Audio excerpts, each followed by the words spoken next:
네, 안녕하세요. 숨은 보험금을 찾아드리는 손해사정사들입니다. 손해사정사 위임을 고민하고 계신가요? 그렇다면 오늘 영상 끝까지 시청해주세요. 오늘은 왜 교통사고 합의 전에 손해사정사를 위임해야 하는지에 대해서 알려드리도록 하겠습니다. 손사님, 즉 손해사정사가 어떤 일을 하는 사람이죠? 네, 손해사정사는 사고 발생 사실을 확인하고 보험약관이나 관계법규를 적용하여 손해액을 사정하는 사람을 말합니다. 네, 맞습니다. 손해사정사는 합의금을 무조건 올리는 사람이 아니라 정확한 손해액을 평가하고 판단하는 사람이죠. 네, 맞아요. 이 부분을 오해를 하시는 분들이 좀 많으시더라고요. 교통사고에서 반드시 손해사정사를 위임해야 하는 이유가 뭐가 있을까요? 네, 반드시 위임해야 하는 가장 큰 이유는 상실 수익액 산정이라고 할 수 있습니다.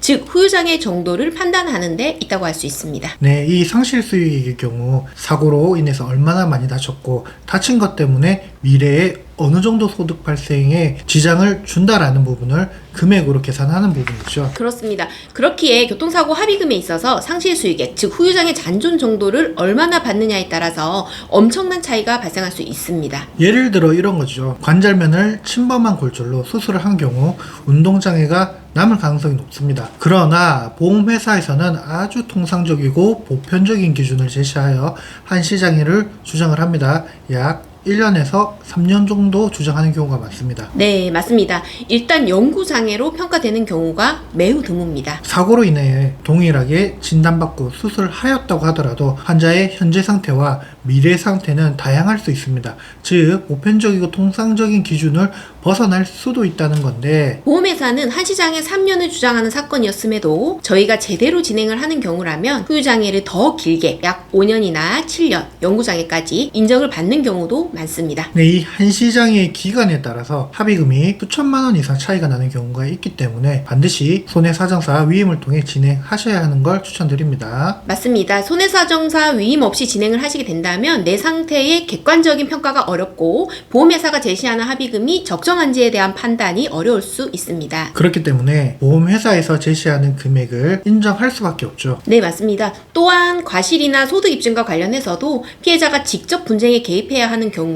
보험회사에서는 제대로 인정을 하지 않는 경우도 많이 있죠. 네, 이런 부분 역시 전문가의 도움을 받아 제대로 된 자료 확보와 입증을 해야지만 정확한 과실 판단과 소득 입증이 가능하다고 할 수 있겠습니다. 저희가 사건을 진행하다 보면 손해사정 위임 전에 과실이나 소득이 제대로 평가되지 않는 경우도 굉장히 많습니다.